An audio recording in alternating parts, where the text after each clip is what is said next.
Hi everyone, this is Joe Papano from FiberLink. Thanks for joining us for the final Getting Started webinar of 2011. As usual, we've got Val Hetrick here with us from our customer engineering team. Many of you may have worked with Val already during the course of your evals. Everyone who's in this webinar is typically evaluating MaaS360 or has in the past, so it's people who are actively evaluating and trying to learn how to get the most out of the period of time that they've got to spend evaluating the product. That's certainly important to us because we think it is the big difference between us and everyone else in the marketplace, that we really focus on having folks try the product and verify that it can meet their needs. And we allow people to do that with our cloud model in a very quick, simple way. So that's what we think our big advantage is. We're glad you're taking advantage of it.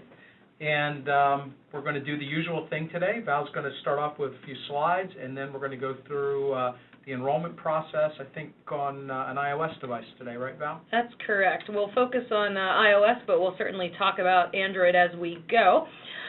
So thanks, Joe. Thanks, everybody, for attending. We're going to go through the first couple slides here pretty quickly, and then we're going to hop right into the overall MaaS360. So now that you've signed up for your free 30-day evaluation of MaaS360, we want to teach you how to make the most of it.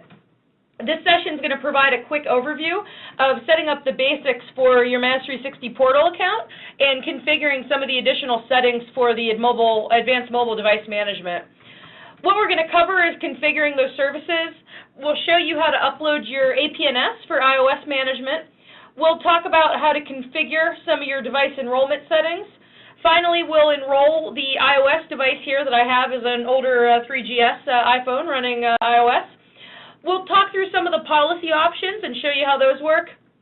And we'll also look through some of our reporting to show you how you can locate devices and create different reports in the system to help better serve your environment.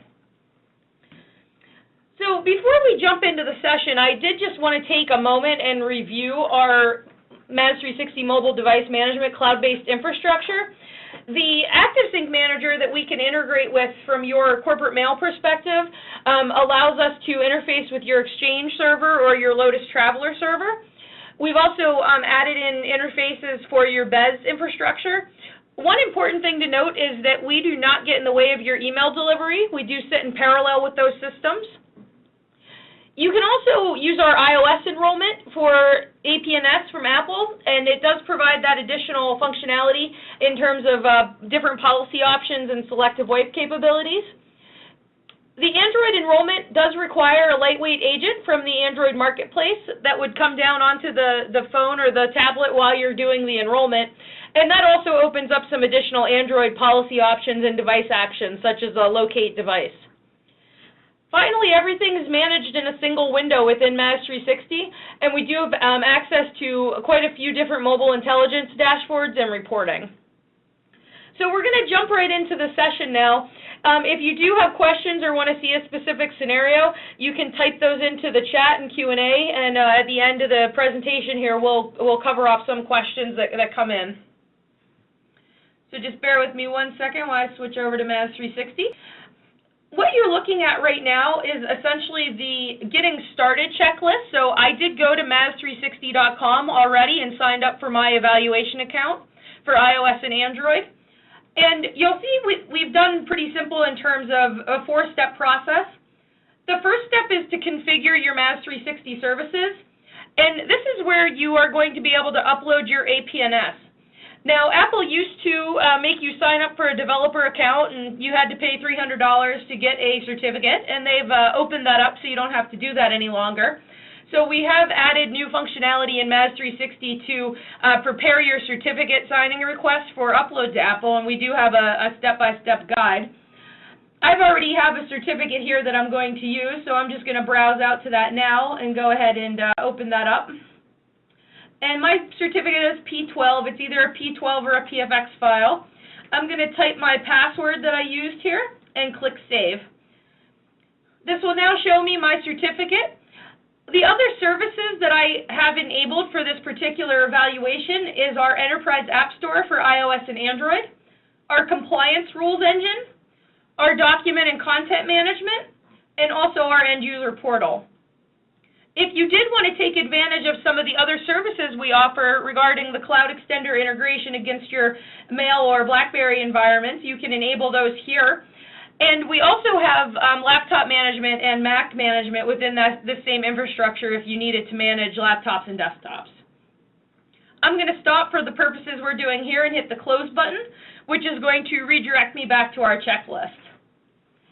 Now, the second option is to configure your device enrollment settings. We do require a corporate identifier to use during the enrollment. I'm just going to call this getting started with the date for the time being. But this becomes part of the URL that will be sent to the user for enrollment, which you'll see here in a few minutes.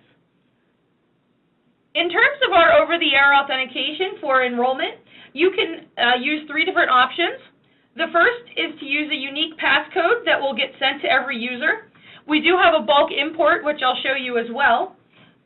You can also leverage the Cloud Extender to talk to your corporate Active Directory, or you can use a combination of both of those items for our 2-factor authentication.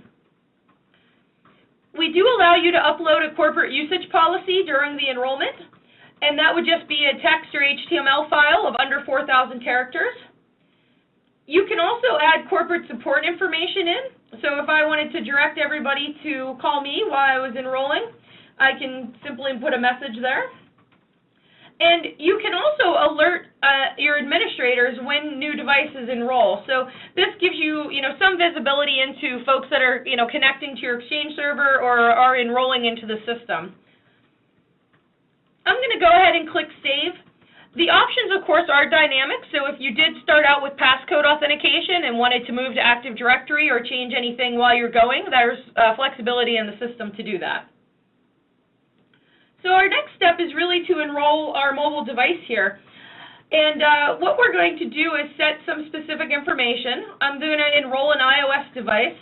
I'm going to use my common information here for my username, my domain, and my email address. Now, these variables are used to set up additional policy parameters, such as pushing email profiles to the device, configuring wireless or VPN profiles. Here I'm going to select my phone. It's employee-owned. I bought the phone that I'm using here today. We're going to enroll into our default policy. And we will talk about the compliance rules, but I don't have any compliance rules set right now, so that's why you're seeing no rule sets available. In terms of notifying your users, you can email the user, which will send the details to them. You can copy yourself as the administrator in case that user needs any assistance in enrolling, or you can send a text message to that user. Now, the text message will not contain the passcode. It will only contain the URL, and we, of course, do that for security reasons. I'm going to go ahead and click Send Request, and that's going to bring up my enrollment request here. I also have a jailbroken iPhone here that I'm going to use for the enrollment purposes today, and it's jailbroken so we can do some of the VNC sharing we're attempting here. So I'm going to go ahead and start my request here in terms of the URL that's set, so bear with me for a moment while I type this information into my window here. Now, this URL is specific for each individual end user, so once they use it, it will expire, which is a nice security feature. Once you send these, they're good for 7 business days. Here, I'm going to start my enrollment, and it's a quick 3-step process that we notify the user. You'll notice down towards the bottom, my support information has shown up based on what I typed in MaaS360. I'm going to go ahead and click Start, and here's where I will enter the passcode. Now, if you integrated with your corporate Active Directory, we also will allow you to just type in your username and password on your domain for this enrollment process. We're going to go ahead and accept our license agreement. If you did upload a license agreement, you would see that next, and you would have the user accept that. I'm going to click Continue to start my enrollment process here, and you'll see that I can click the Install button. I get a little note telling me that the installing of the profile will change settings on my phone. I'm going to go ahead and start that process here. Your user will be prompted to enter a password of their device if they have a password set, otherwise they would move on. And hopefully you would use MaaS360 to configure a password down on these devices for security purposes.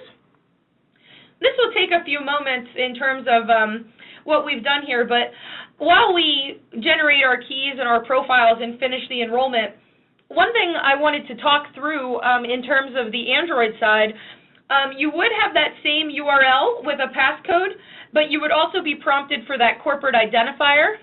The first step of the Android enrollment process is to be redirected to the Android market and download and install MaaS360.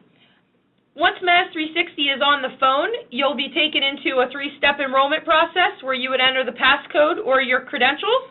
You would hit OK, and then you would become enrolled, and MaaS360 would be the device administrator on that device. So the process is quite similar.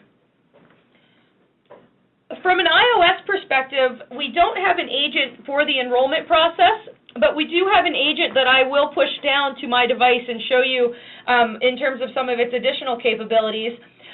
As many of you are probably aware, Apple did remove the ability to do some things within their operating system by default, such as jailbreak and location services.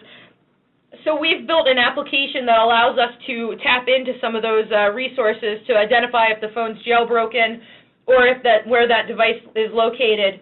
And that also facilitates the use of our document management features that we have for content distribution.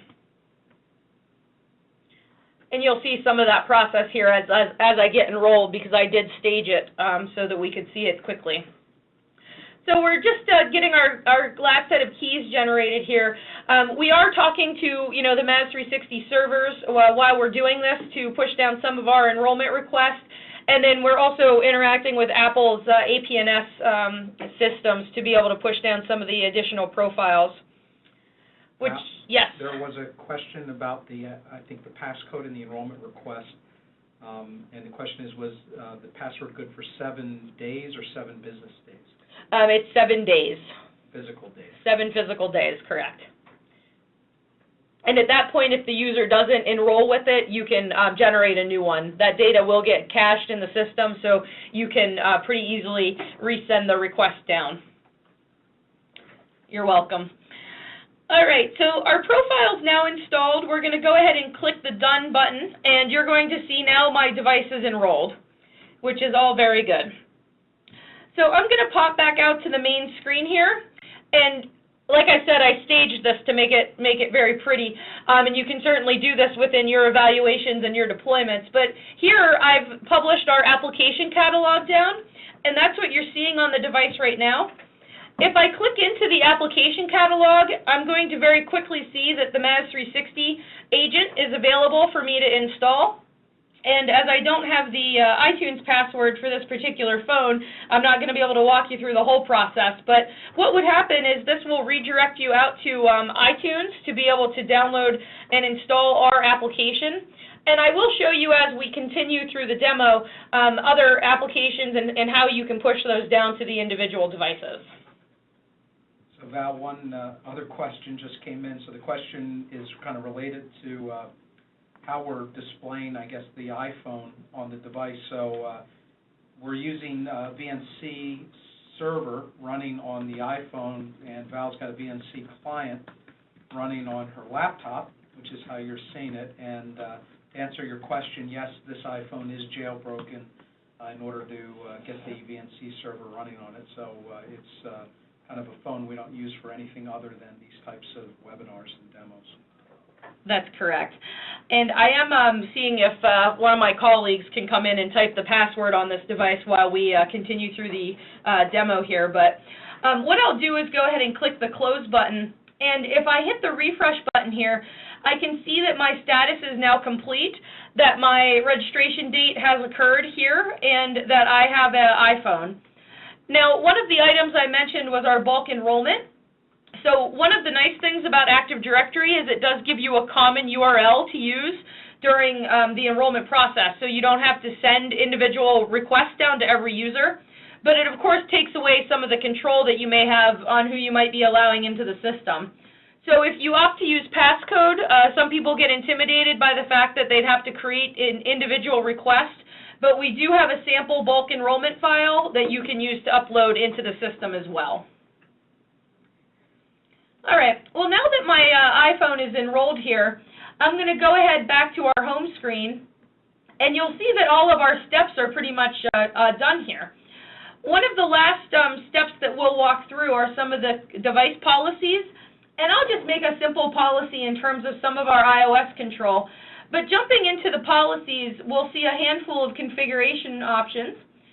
If I wanted to push a passcode down to this device, I can very easily configure a password policy. To make life easy, we're just going to use a simple 4-character one. We also leverage our device restrictions to be able to remove device functionality or restrict particular content from occurring on the device. So if I wanted to prevent the use of the camera, I can uncheck that box. You'll see that that also took away FaceTime. You could also prevent screen capture as well as a handful of other options here. One thing I wanted to highlight is that we do fully support iCloud at this point in terms of policy settings. So if you wanted to prevent people from using iCloud or backing up photos or documents, you can do that here. And we also added a policy in to disallow Siri, and this disallows it overall. This does not, handle the situation where the user may have it enabled but doesn't disable it via passcode lock.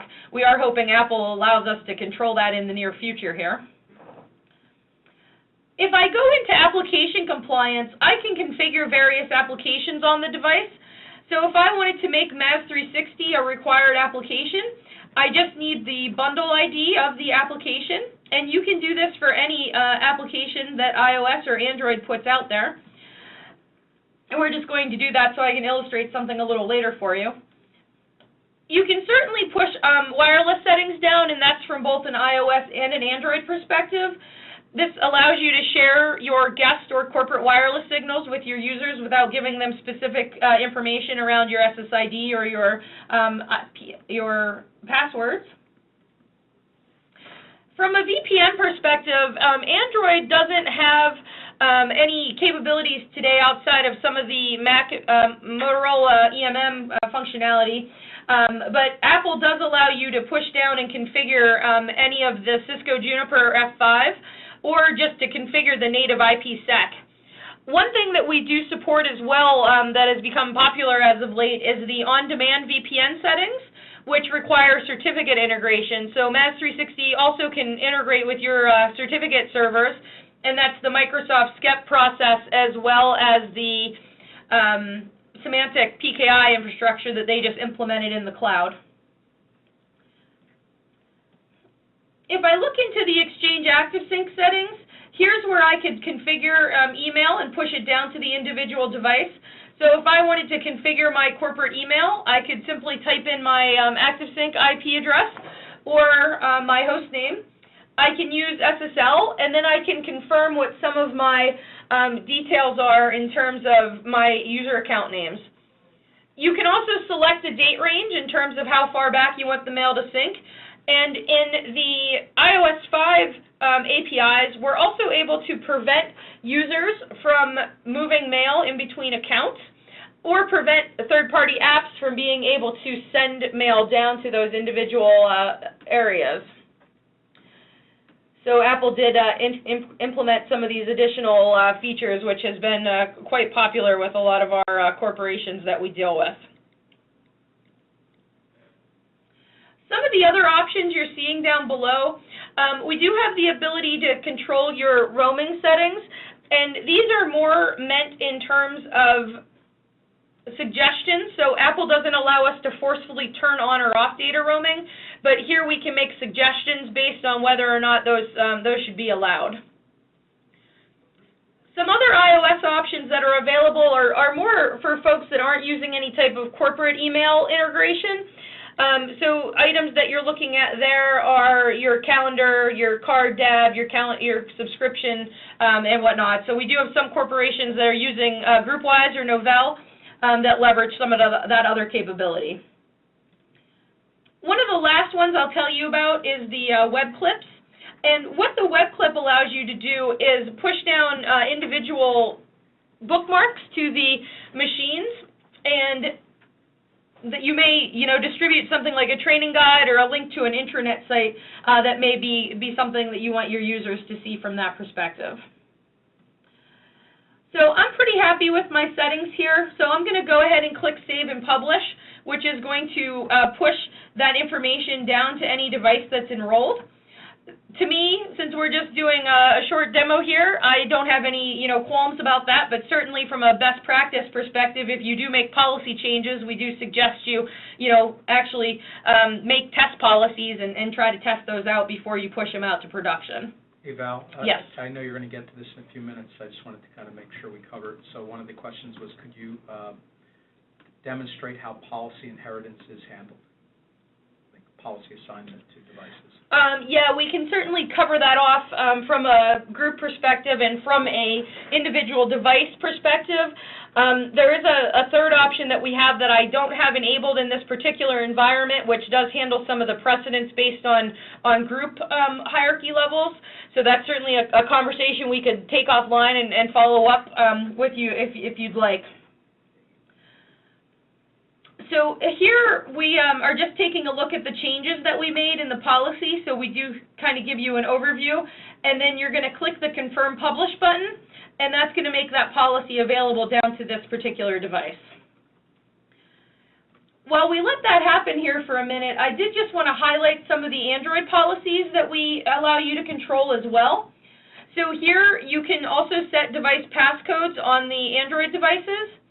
And you'll see the options are fairly similar in terms of what's offered. For devices that support encryption, you can force that by checking that box there. And then you do have some other specific settings where you may want to enable or disable on the particular device. So most of the ones that you'll see here are in the device restrictions.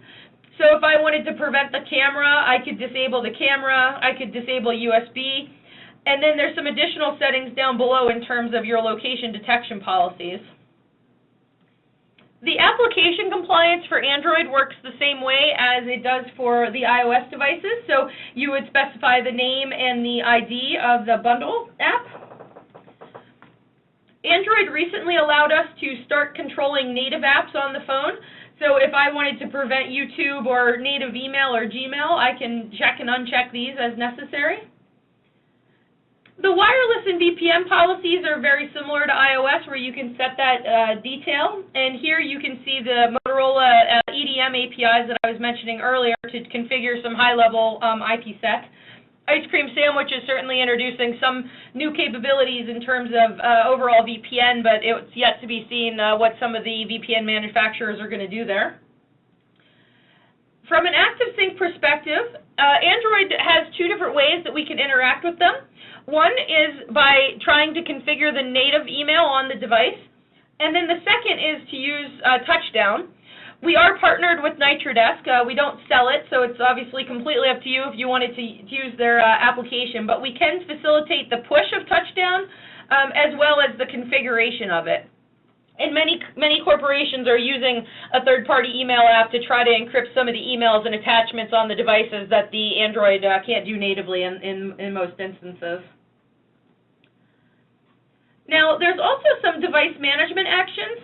So if you did have somebody who tried to disable MaaS360 as the device administrator or to remove our application, you can take an action on them. You could use a selective wipe, which would allow you to remove anything that we've pushed to it. You could do nothing. You could set an administrator lock on the device, so only you would be able to get back on that phone if they tried to do that. Or if you wanted to be very restrictive, you could send a wipe down to that device. The other item I'll highlight is our enforcement actions. So Android does not allow us by default to forcefully change a setting on the device, so it is up to the user to do it based on our notifications. But if the user ignores that notification for a predefined time, whether it's 1 to 15 minutes, you can then take an action on that device as well. And that's where you would issue the similar things you would see here. All right, well, let's hop back into the device settings here. And I did want to highlight our watch list. And the watch list is your compliance dashboard. When you log into MaaS360, you can set up your home screen here to display specific pieces of information that might be important to you. These are all customizable. You can edit or delete them, and we also have the ability for you to track the history. So one thing I may want to do on the fly is, track people that have the MaaS360 app installed. And I can just do MaaS360 app installed, just to show you an idea of how this works. You can click software installed from the first category. We can pick the application name of MaaS360, and we're just going to do contains MaaS360. I'm going to hit the save button, and that's going to dynamically add the information here. And you can see that one device has the MaaS360 app installed. I did manage to get it installed while we were talking here. So if I click on that watch list item, that will bring me into the actual device itself. And here we're going to get our high-level information about the device. One of the important things that you may be seeing on the screen right now is that this device is jailbroken. So using our application, we can detect if the device is jailbroken. You can dive into all the individual pieces of this device, and these are applicable for Androids as well. We can collect the high-level inventory from the device from a hardware perspective. You can also set custom attributes. So if I had particular asset numbers or wanted to set a device owner, I can do that within these windows. And that can be done at a device level, or you can export that data and re-import it into the system. I can pull back a list of software installed, which won't be very much right now since this is a fairly clean phone, but here I can see that MaaS360 is installed. I can also look at the security and compliance information. So this gives you more detail in terms of any settings that might have failed, what my encryption is set at, when my jailbreak was detected. And if I scroll down a little bit further here, you're able to see the profiles that we push down to the device. So our app catalog is present, as well as our password and our restriction policy. And if I look down below, you'll also see that the camera has been restricted here. So if I hop back over to my iOS device, the policy's been pushed down, and you'll see that the camera is missing from the screen here. So we do actually remove those icons. In terms of some of the actions that we can take on the device, we can issue a refresh on that device. By default, the devices come in every 12 hours. When you issue an action down, though, it does go immediately through the APNS. You can locate the device. You can send a message to the device, and that will come down into our application. You can send a remote lock to the device. And what I can do here, I can see if I can try to facilitate it, but right now my device is unlocked. I'm going to try to get this back up here so I can show you quickly how this will work. But if I hit continue and I say OK, we see the device has already locked here. So that's pretty real time in terms of how that operates. I'm just logging back onto that device. We can reset the device passcode, so if the user happens to forget their password, you can issue a reset for them. You can issue a selective wipe. Now, the selective wipe allows you to take a compliance action on that particular device. It's not generally used from this screen, but it does allow you to restrict the user from their email profiles or your VPN and wireless profiles. But it still lets you manage the device. So if the user was taken out of compliance and a selective wipe was issued, once they're back in compliance, that would be revoked. Or if they never come back into compliance, you can issue another command down to that device, such as a wipe. We do allow you to do the full wipe. You can change your iOS policy at the device level. For the question that was out there, that's one way you can do that. You can also distribute an application through this area. You can remove control. And what this is this will issue a selective wipe and take you out of management. So this is your scenario where you have people bringing their own devices into your organization, and they want to walk away with pictures of Fido, but you don't want their corporate data, your corporate data on their phone. So this allows you to do that. You can hide a device record if for some reason that device stops reporting in. Common scenario we have there is, user's phone breaks, they take it to Apple. Apple doesn't know what's wrong with it and just issues a new one. So this allows you to hide that record. And you can also change rule sets from this individual view here. I'm going to try to do a locate for you, which will do some triangulation, but you'll see here that that pretty quickly popped up in terms of our last known location, and this is where I'm sitting. You can check our corporate website there and see that that address is fairly spot on. So one other item I wanted to show here was our action history. And this is where you can go for your audit trails for any device that you may have wiped or wanted to track an action or something that your administrators were doing within the platform. But it does give you that audit history in case you do need to prove something from a compliancy perspective. As I mentioned earlier, I did set this up so that the MaaS360 app would be distributed. So here I can see that that has been installed. I can see what the target was, and I can see when that distribution date was. And we'll hop into some of the additional app management functionality now. So MaaS360 does allow you to search both iTunes and Android for applications and push them out. We also allow you to upload any enterprise applications that you may have built, either the IPA file for Apple devices or the APK for Androids. And it's pretty simple to use. If you click Add New App, you're presented with a drop-down. I can click iTunes App Store, and here I can go in, and maybe I want to deploy Evernote down to my population. I can just start typing a list that taps into the Apple enterprise, and then that shows up. We do have some application policies that we let you inflict on the device as well. So here you could set it up that when the profiles get removed from that device, you can also remove the application. And you can prevent any data from being backed up via iTunes. So if you do have applications that are, heavy on the data side, you can prevent that from happening. I went ahead and purchased VPP codes for Evernote, so I'm going to go ahead and make sure that gets removed when we remove management. And here you're able to see that Evernote is now available to be distributed. If I wanted to push that down to the device, I have some actions available on the right here. And just to talk through a handful, I mentioned VPP, and we do support Apple's volume purchasing program. So if you did contract for a certain set of license amount, you can upload that file here and use MaaS360 to manage distribution of that application and code redemption. To distribute the application, I'm going to click Distribute App. And you can distribute to all devices. You could pick a particular device group. We do have some predefined ones here. Or you could send it down to a specific device. In this instance, I'm just going to select my device here. And when I'm complete from that side, I'm going to go ahead and just click the Distribute button. And we're going to push that down. Now, one thing to highlight that I skipped over up at the top there is our instant install via MDM. There's normally a checkbox there, and it's not there because my device is still iOS 4. But for iOS 5, Apple does allow us to push those applications down with a notification that would pop up so the user doesn't have to go into the application store.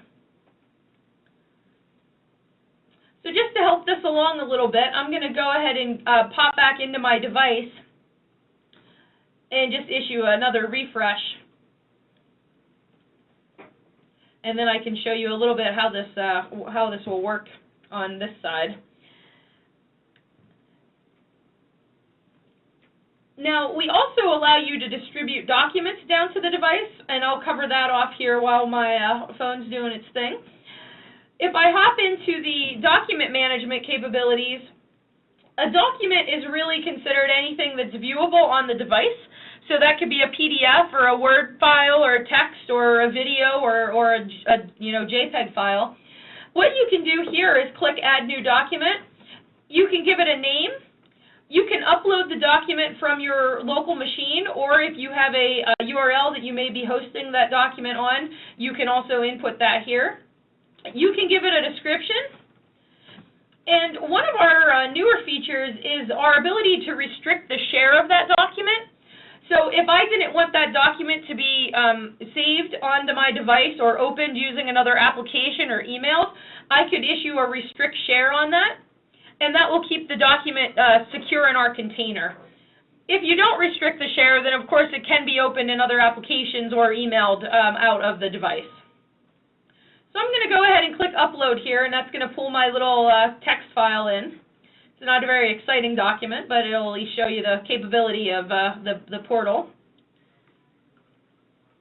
So that will go and do its thing here, and then we'll go ahead and distribute it. The distribution works the same way, so you can distribute it down to all devices, a single device, or a group of devices, and then that will show up in the application catalog on the device. So while we let that upload, I did just want to show you here that Evernote has come down onto my particular phone here. And if I wanted to install it, I could just click the free button and be brought into iTunes again to install that application. All right, I'm going to skip back over to the portal for a moment. So now I've uploaded my rich text file here. I see I have no active distributions or no downloads. I can click Actions to distribute this document, and I'm going to go ahead and just do that here to all devices.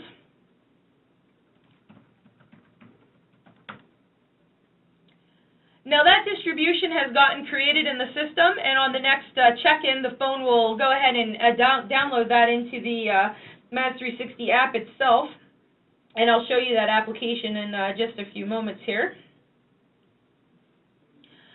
So I'm going to hop back to my device, and one item that I can show you is our quick search.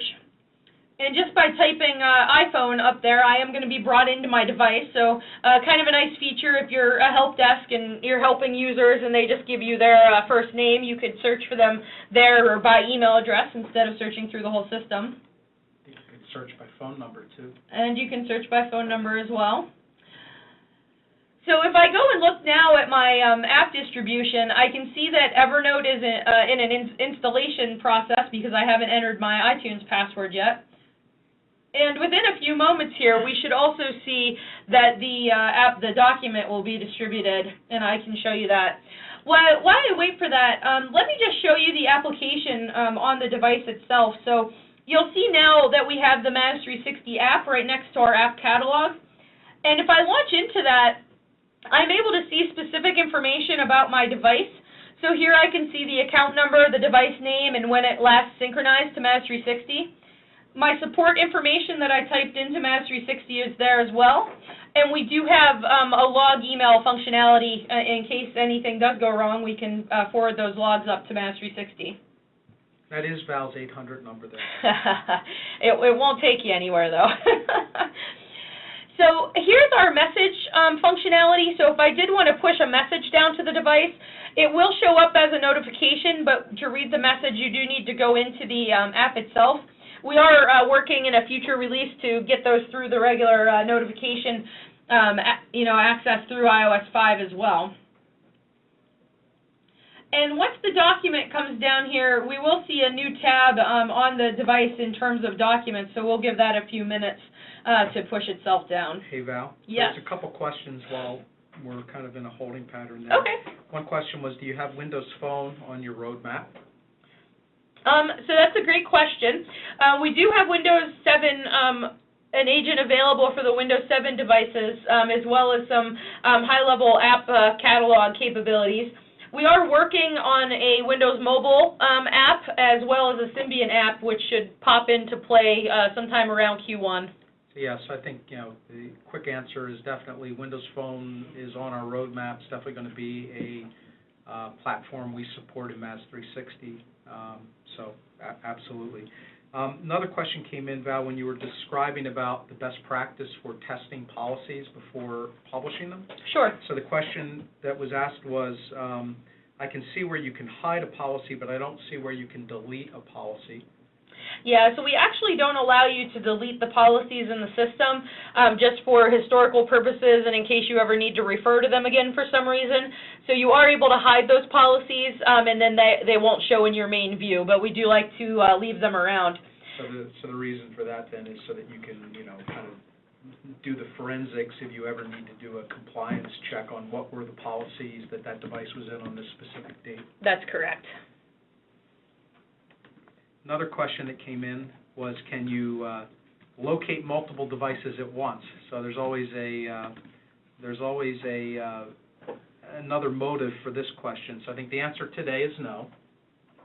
Yeah, that's correct. So we don't have a group locate as of right now. We are working on some group actions to allow you to do some additional functionality in MaaS. So while I'm in the device groups here, you can create device groups in our system, or you can use the predefined ones that we have. But here are the actions that you can do at a group level. So if you wanted to send a message down to those devices, you can do that. You can also change your policies. You can distribute applications and documents down to the device from a group side, or you can also change rule sets. Now, an additional item that can be done at a group level that's not on in this particular environment is around our mobile expense management, where we do allow you to set data limits within a plan for in-network and for roaming usage, and you can also set plans at that group level.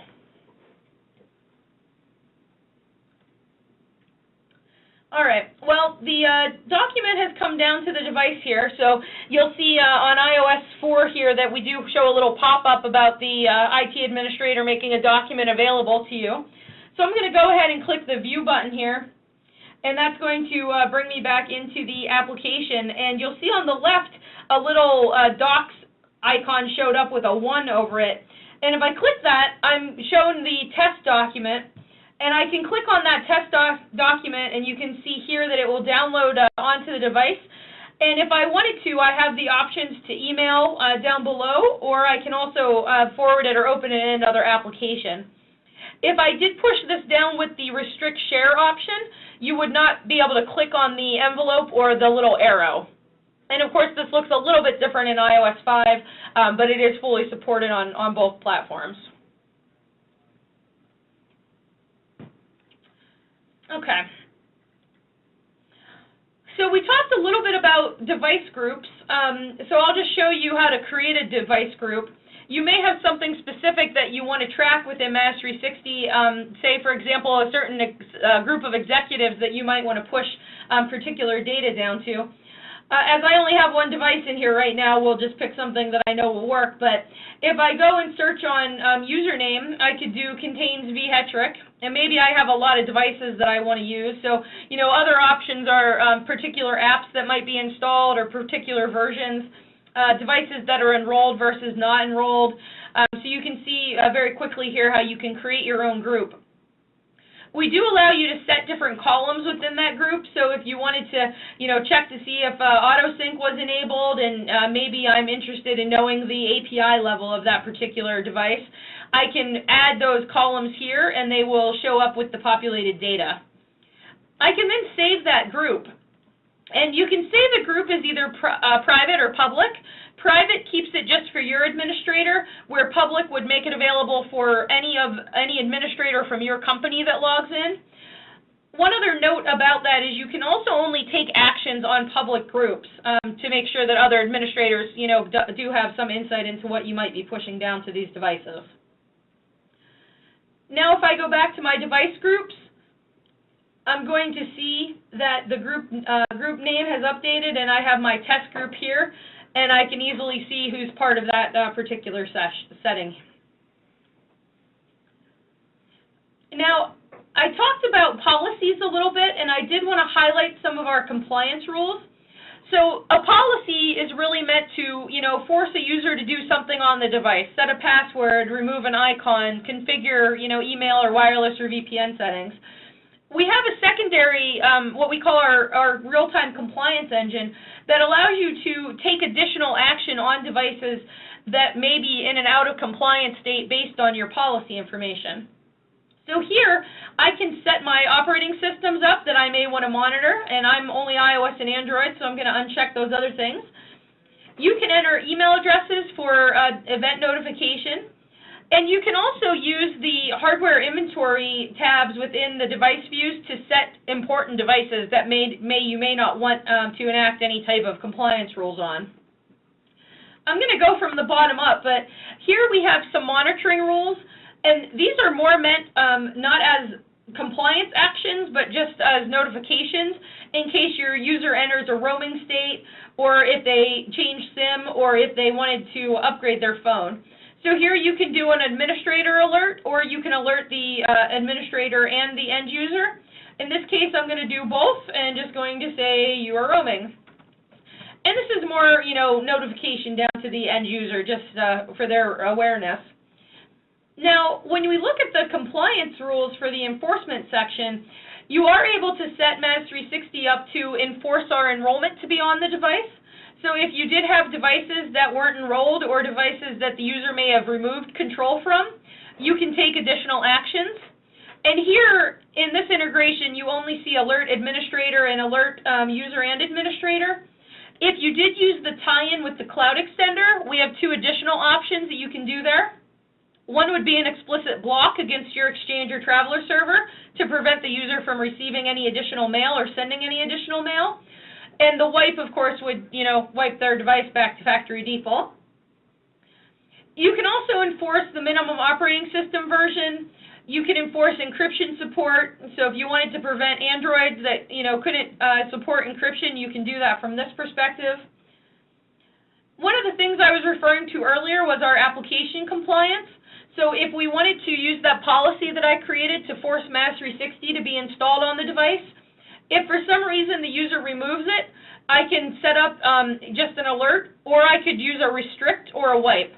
In this instance, I'm just going to do a restrict, and I'm going to do that immediately. You can also set it to happen after particular hours or amounts of days, and you can send a note down to the user as well. So you can create a little grace period for the user to get the device back in compliance before the action occurs. That's correct.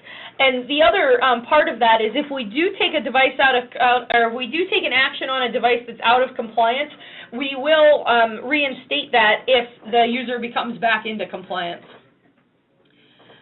We also have the ability to alert, restrict, or wipe on jailbroken or rooted devices. So we won't do that now since my device is jailbroken.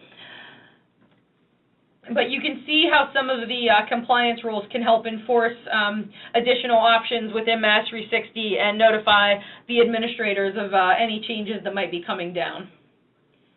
When you save that, you can give it a rule set name and hit continue, and then that will go ahead and allow you to save that here.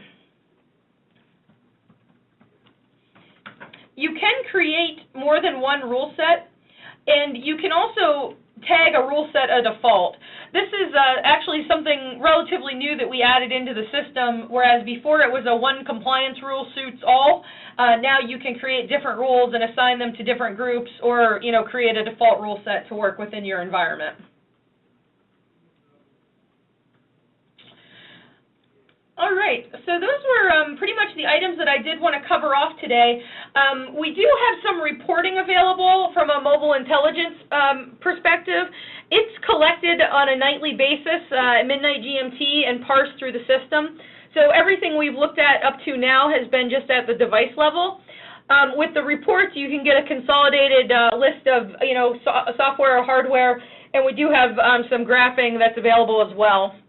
That data, of course, can all be exported out of the system and brought into different engines to be able to massage differently and manipulate differently.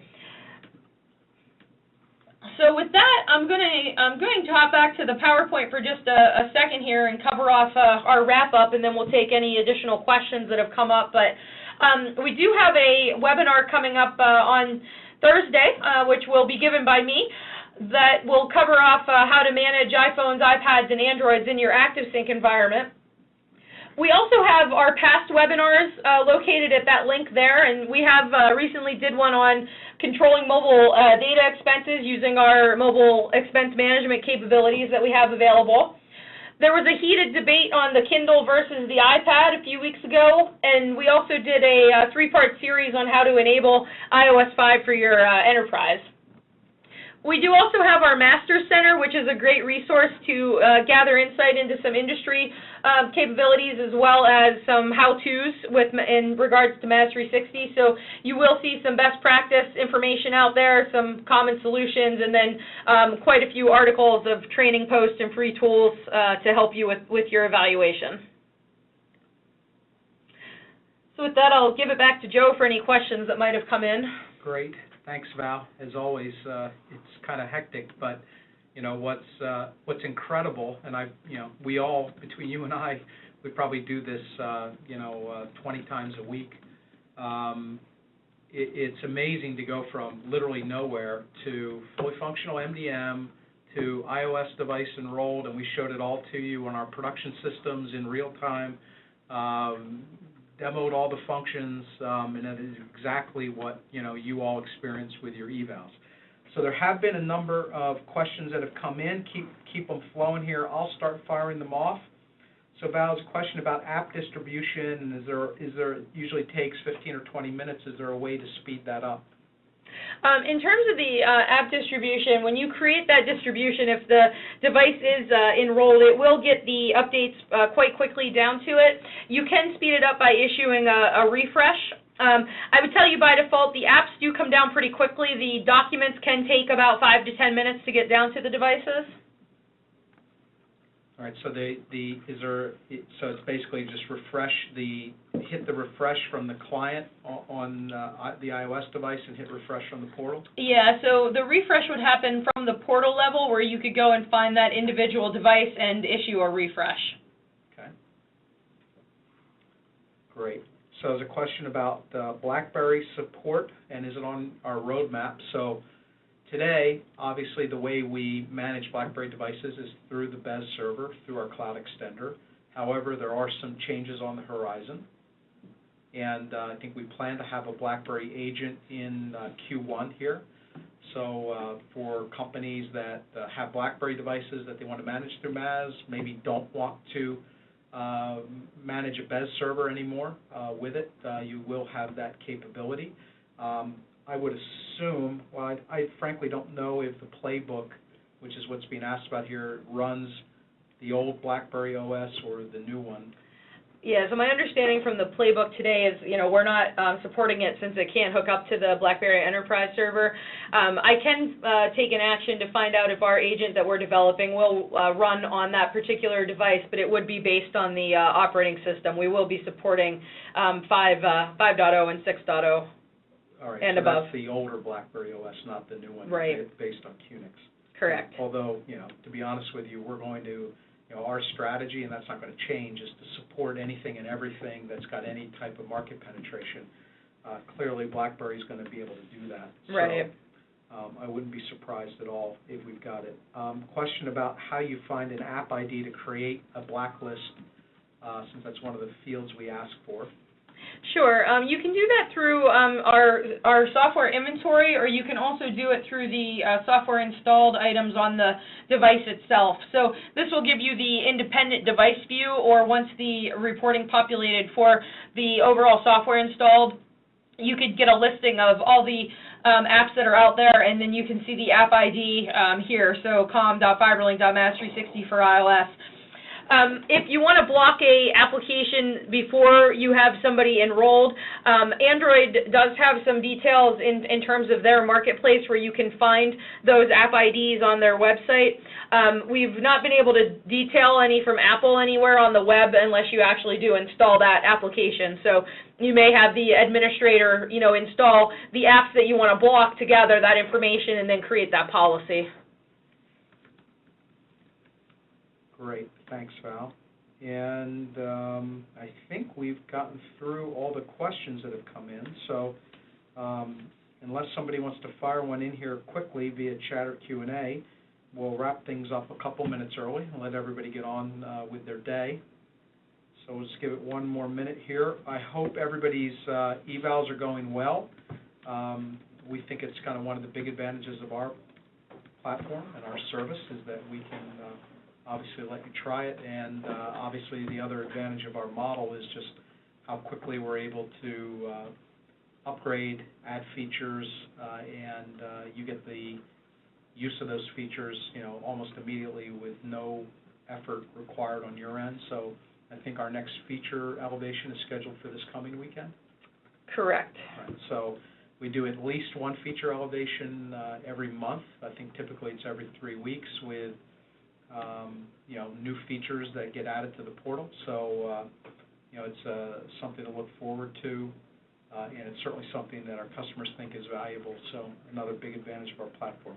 All right, no more questions. Thanks, everybody. We'll be doing this again in January. If you're still evaling, you'll get the opportunity to attend and maybe ask more questions. Thanks again for your time, and hope to see you on Thursday with Val and I on our webinar on managing devices with EAS and what some of the potential dead ends or roadblocks are that you may hit that may make you want to consider an MDF platform. So thanks again for your time, folks, and see you again in January or Thursday. Thanks, everybody.